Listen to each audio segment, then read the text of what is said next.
Good morning. A week or so ago, I got this email. And if you take a moment to read it, you'll see that one of my students created a lampshade in the shop. He started out with L-shaped 90-degree pieces glued together. And then, I suspect using a miter saw or table saw, cut them off and tried to make a lampshade. When he did, he noticed that the lampshade had strange cross sections. He tied two sets of two legs together with stretchers, and noticed that the other faces didn't line up in 90 degrees. I suspect, though I don't know this because the only thing he told me is what you see in this email, but what I suspect is this surprised him, and he then went into SketchUp to model it and try to figure out why things didn't line up the way he thought they should. Having done that, he got a model like this in SketchUp and got the results that he had hoped he'd get. Notice everything here is 90 degrees to one another. But the shop model looked like this. And you'll notice that these edges are, in fact, linear, rectilinear here. And because they were tied together with these stretchers and sort of forced to be linear, these edges, however, are canted. They're at an angle to the green axis, I guess. And he wondered why this was, why the model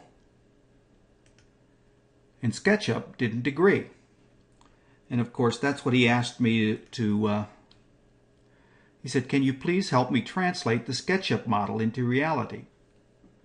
Well, the question is, why didn't they agree? Well, first of all, the easy answer is that he simply didn't make these two models the same. As I said, in the shop model, he started out, you can see them here, with glued, you can see the glue lines here. He started out with pieces that he glued together at right angles. He then made a compound cut on both ends, and then tied two sets of legs together with stretchers and got this shape. That's not what he did in the student model. In the student model, he did something totally different. And in fact, you can see that in his, right here he says SketchUp model. To make the vertical risers, I drew the bottom, L-shaped, as a horizontal plane. Drew a second L shape, and I assume it was the same as the first one, or maybe even copied it. Drew a second L shape and moved it up and out. I assume what he means is up and tilted them inwards, and then connected the corners. Well, having done that, he got, in fact, what he expected to get. That L shape is the same as this L shape down here, and he simply connected these corners. Well, if you actually did a model like this, and which I did, and you measure this actual real angle here, that is, what angle is this glued up piece to this glued up piece, you'll find in order for it to look like this, it would have to start out as about 91.3 degrees, something like that. Not much off 90, but enough that you couldn't have made it this way. You would have to start out with pieces that were 91.3 degrees apart. So the real question he was asking is, how do you make the SketchUp model that, in fact, looks like this? Okay, that's what we're going to do today. And to do that, what we'll do, we'll start off in the isometric view at our axis. And I'm going to start out with material that's 1 inch on the face, 10 inches long when it's finished, and 3/8 inches thick. So what I'll do is I'll type 1, 1, and it's way down here. Now I'll use the offset tool, bring this in 3/8 of an inch, take my line tool, finish the L by going out along the green from that point, out along the red from that point. Get rid of what I don't want here. And there's my L shape. And I want to spend a little time making sure that we all believe that this is in fact L-shaped 90 degrees. Start off first of all by measuring the thickness, 3/8 of an inch in both directions. 3/8 of an inch. Now let's measure these angles. And you'll note they're precisely 90 degrees looking into VCB. And this one, I'll measure this one as well. Precisely 90 degrees. And I'm sure if I show you this one and it turns out to be 90, and it will, that you'll believe the rest of them are 90. Okay. My risers, when I'm done, I want to be 10 inches tall. So I'm going to start off with them 15 inches tall, because when I cut the compound angle at the top and bottom, it's going to shorten my riser. So we'll just bring this up 15 inches and zoom in. Okay, now right away I'm going to make this a group. Normally I'd make it a component, but I know I'm going to explode it very shortly. So for the moment I'll make it a group, and I won't care much about the name. I'll accept the name that the program gives me.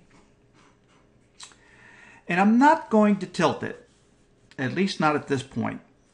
You know, you may be inclined to say, well, what I want to do is tilt this in both directions, some number of degrees. In my case, I want it to be 30 degrees. And so you may be inclined to immediately go to the Rotate tool and tilt this thing perpendicular to the x-axis 30 degrees, and then go perpendicular to the y-axis 30 degrees. And if you do that, you're going to end up having big problems. That's not the way to do it.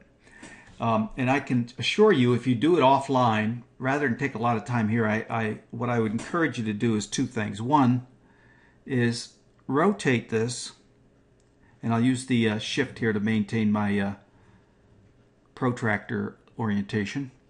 And I will rotate this along the red axis, 30 degrees.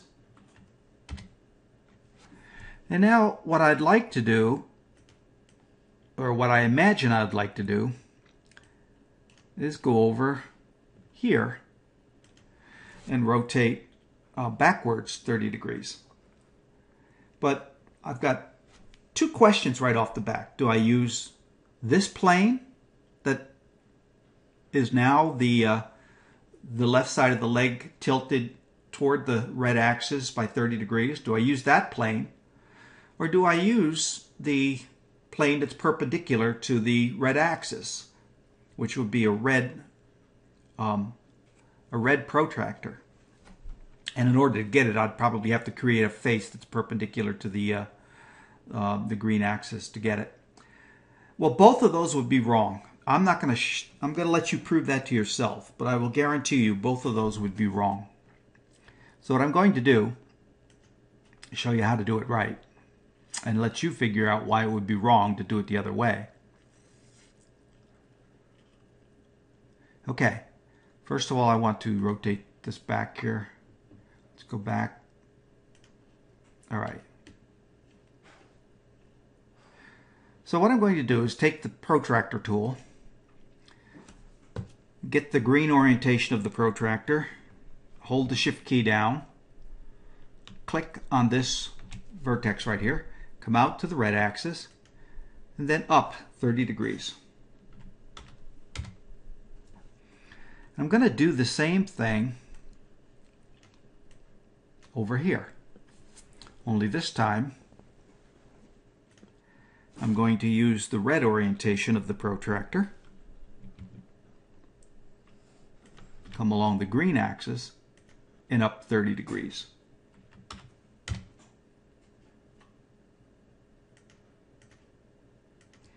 Now you could probably see that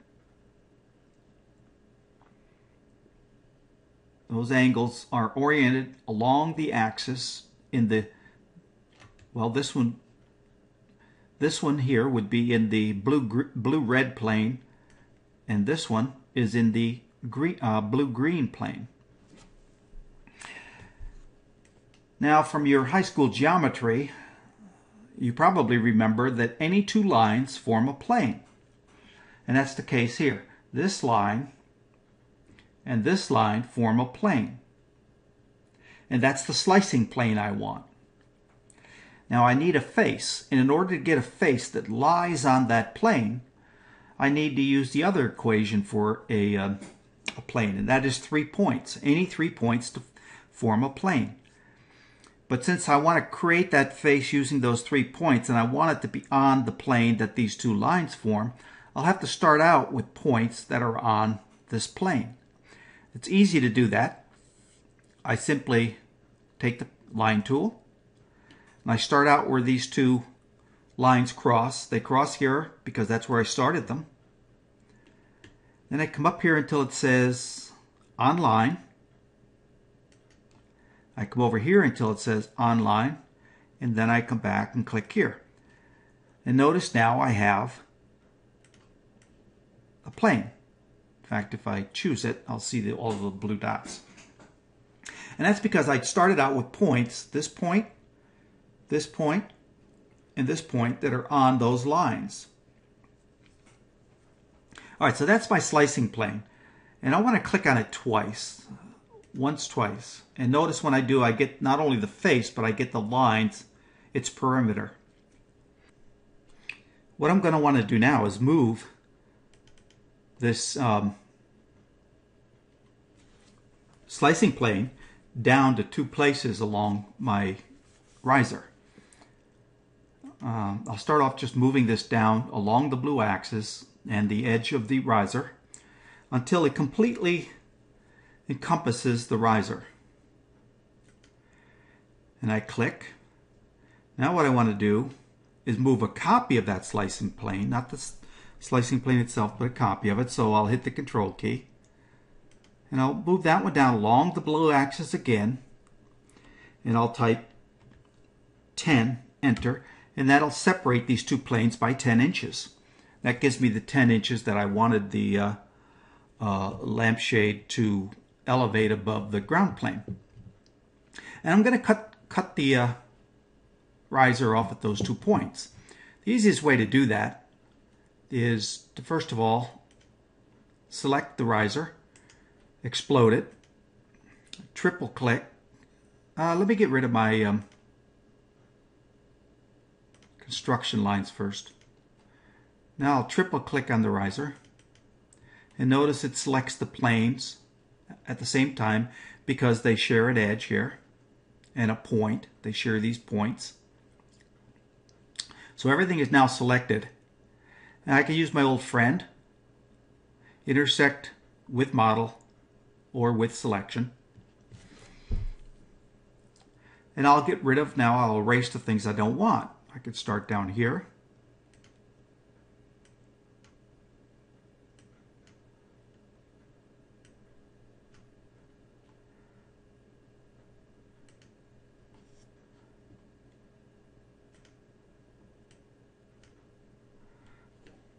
Get in here close so I make sure I'm erasing what it is I don't want and not something else.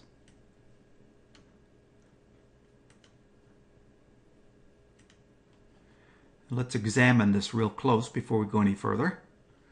That looks like I sliced that off appropriately. And I've got a dangling line here. Okay, now let's look at this front on. And we'll notice down here that that edge seems to be 30 degrees. At least at the moment it's 30 degrees. And that one seems to be 30 degrees. Now what I want to do is bring this down. Oh, first let me make this a component. No, I'm not going to make it a component yet. I'm going to make it a group one more time, and I'll show you why in a second. But now that I got it a group, I can bring it down to the origin.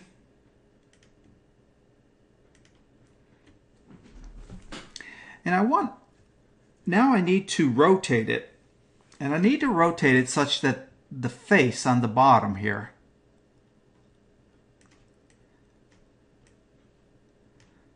Such that this bottom face is aligned with the, and sits on the red-green plane, or the ground plane.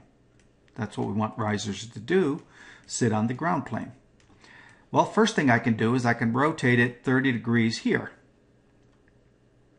I'll take my rotate tool. Let's select this first, then take the rotate tool. Hold the shift key down so I can get the green orientation. Bring it down here to this point, the origin. Go out along the red axis. Come down the red axis 30 degrees. And now notice, if I go face on, notice that's aligned with the red axis.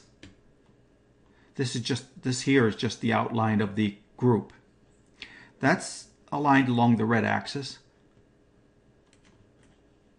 This is sticking up in the air, not aligned with the green axis. Well, actually, we don't want it aligned with the green axis. What we want is this face to be on the red-green plane. And the question is, how are we going to do that? One of the things we could do, we know we want to rotate this with this edge. We want this edge to remain on the red axis, and we want to rotate this holding this edge on the red axis until that face here is on the red-green plane. Well, in order to rotate it around the red axis, I need a plane that is perpendicular to the red axis, so I'll make one. And let's see if I can do this. I'm out there on the green axis. I'll come back here. And I'll come up along the blue axis.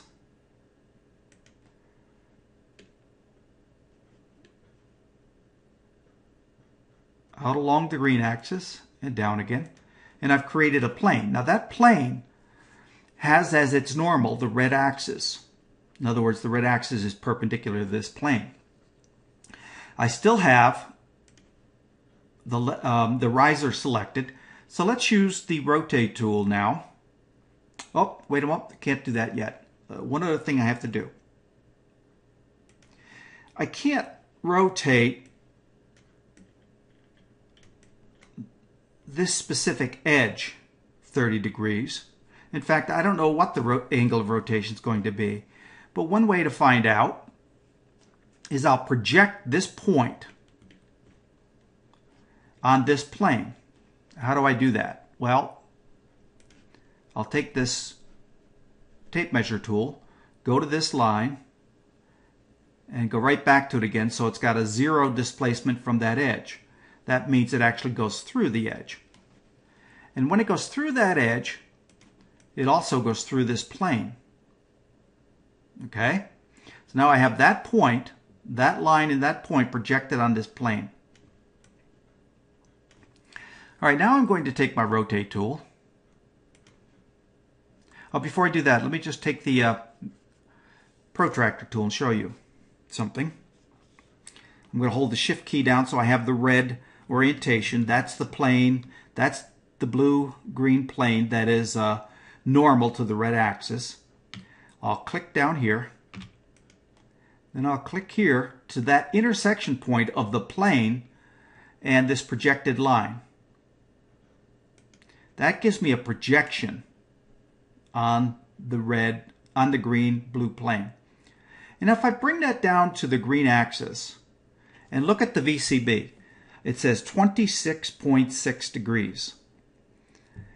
That's an approximation, of course, because I'm only reading this out to 1 decimal point of accuracy. But that is nonetheless approximately what that angle is when projected on the green blue plane.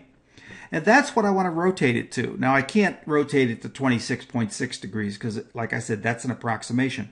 But I can rotate it from this intersection to the green axis, and that would be precise. So that's what I'm going to do. I'm going to use the rotate tool. Hold the shift key down to save the orientation. Click here. Go to this intersection. And then now to the green axis and click. Okay, now I can get rid of this. And let me get rid of my plane by clicking twice. And now I'm left. You can now see that I'm in the, I've seated this on the red-green plane. And to prove that, let me take and create a rectangle like this that is the red-green plane using the, it's a golden rectangle. And notice the shaded area as I move this around. What that is indicating to me is that face is in the same face as this one, and they can't tell the difference. Okay, so now you see I'm seated on the red-green plane. That's what I wanted. But if I look up top, I'll notice this one's pinned to the red-green. This edge is pinned to the red-green plane and also the red axis. This edge is on the red-green plane, but it's not pinned to the red axis, which would be 90 degrees. Because when you have a compound miter joint like this, you actually create a cross-section that is not 90 degrees. That is, assuming you started off with one that was. So what I'm going to do now is I'm going to make this a component. I'll explode it. Whoops. I'll explode it.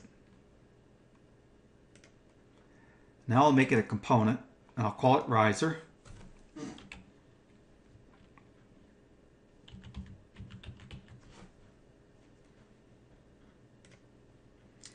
Now, the first thing you'll notice about this component is that the bounding box that defines the component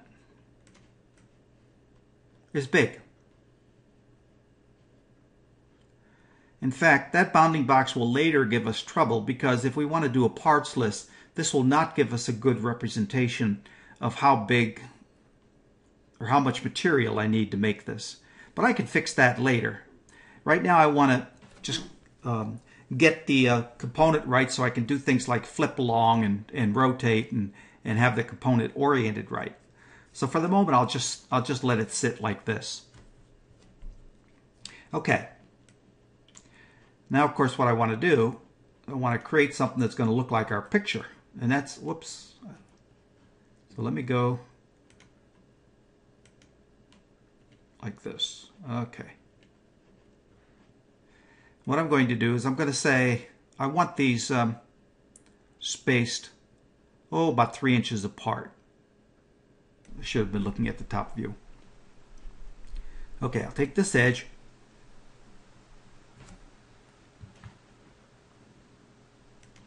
My tool seems to be confused. There. I'll go along the green axis, 3 inches.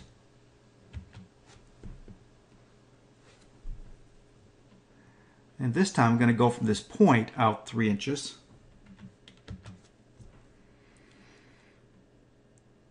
I'll go up 3 inches along the green to that line. And go up 3 inches to that line. Now I've got 3 construction points that I can copy my riser to. So let me copy it. Hit the Control key, click, copy one there. Control key again, copy another one here. Control key again, copy one over here. Now let me come in here, the rotate tool, and I'm going to rotate this one. No, I'm not. I'm going to flip it. Let's flip it along the red axis since we moved it from the red axis over here. We'll flip along red. And notice what happened. Now I'll take that point, move it there. This one, since we moved it both along the red and the green, I'm going to flip it along first the red. Then I'm going to flip it along the green. You can't see these. These are off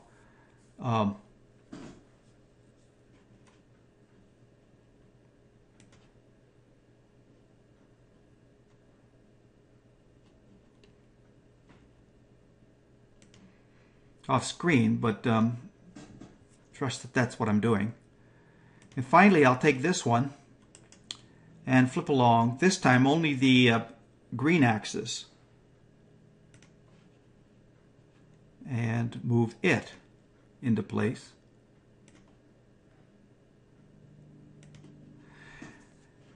Get rid of all my guides and zoom in here a little bit. Now look what we have. We have these edges aligned. They're rectilinear. And these are canted or at an angle. And what does that look like? Looks to me an awful lot like the shop model. They're different scales, but nonetheless, those look very much like my previous view here.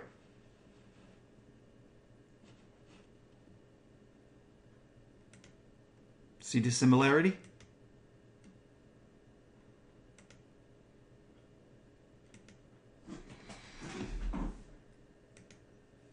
To make them a little more similar, I suppose I could make these points touch.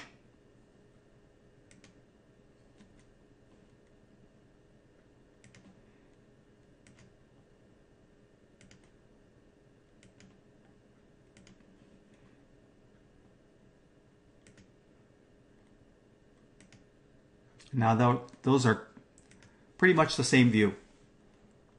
Okay, so we accomplished what we started out to do. And let's get rid of the JPEG here. Let's go to the front view. Now when you look at the front view, notice that I'm seated in the red-green plane, and I can see that this aligns with the red axis. Notice that I could see a little bit of the edges. Why? Well, because anytime you make a compound joint, you get a cross-section that's not 90 degrees, and if you align that face with the ground plane, these are actually going to be rotated a little, as we could see from the top view. Now let's go to the end plane, or the end view. Notice in this view, things are aligned with the green plane. You can't see the edges, only the lines of the edge, but you can't see another edge out here like you could in the other view. And that's because in this view, we forced the alignment along the red axis. And so when you look at it from the red axis, you don't see these edges. But when you look at it from the front view, you see a little bit of this face right here when looking at it from the front view. There's a little bit of that face. All right, so we've accomplished what we set out to do, and I hope you've learned something from all of this. By the way, I'll do one more thing. Let me get rid of 3 of these legs.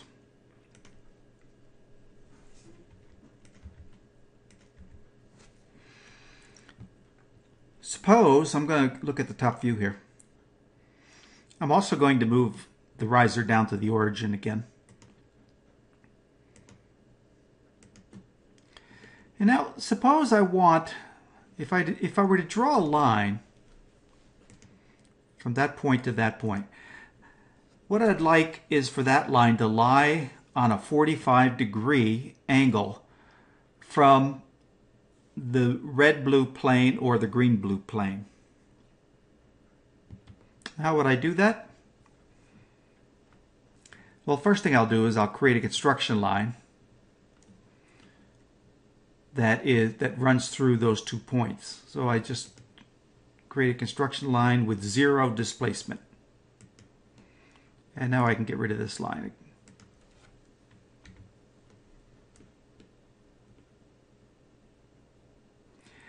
And secondly, what I do is I know that this line is parallel to the red-green, or I'm sorry, to the red axis.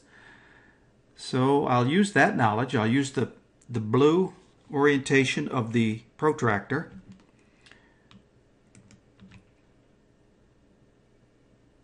And I'll now draw a line that's 45 degrees. Oh, by the way, look at what that line is if I sit on top of that line. If you look down the VCB, that's 37.8 degrees. So clearly the line that I want to be on the 45 is not. It's on the 37.8 degree line. But if I make a 45 degree line by typing in 45, I now know how much I have to rotate this. So now I use the rotate tool. Again, start with the blue. Hold it with the shift key. Whoops. I did something wrong there. It's not what I wanted.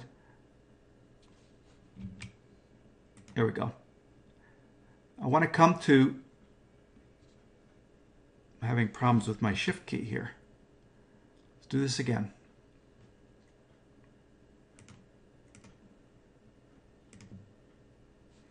Okay, hold the shift key down. Click on this point. All right, now come out here along this line here, which is the 37 degree line. Move it to the 45 degree line. And now, if I get rid of my...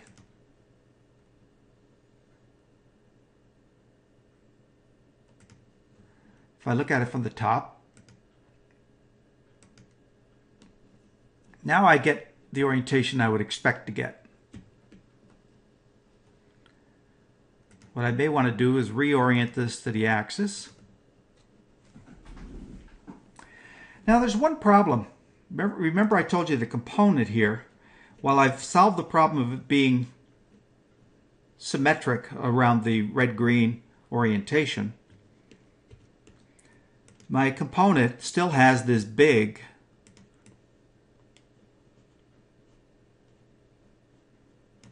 bounding box. And if I were to use any tools, like a cut list program, to create a cut list for the parts that I want to build this thing, it would give me misleading lengths and widths and depths and so on and so forth. So what I'm going to do is select the riser, enter Edit Component Mode. I'm going to rotate this a little bit so I can see an edge over here, two edges. Then I'm going to use Change Axis here. Pick a point along this edge. Make this the red axis. Move back along the green axis on the other edge back here. And now, if I click outside, it'll ask me, would you like to update the component axis to match the modified axis? And note that it will change all instances in your model. So you want to do this before you create other instances. But if you do, here's what you get. Now you get a bounding box that accurately represents the size of this component. And the tools you use will give you the correct dimensions now. Okay, and I still haven't changed. If I go front ISO here, I still haven't changed what I've done. I've still got the same part, and I can go, create 4 of them like before, and everything will be fine. Okay, there's another part to this that I've alluded to in the last sentence of the written document. There's another part to this, and I hope I see you there, and we'll explain how you set miter saws, compound miter saws, and table saws that create compound angles. Okay, thank you.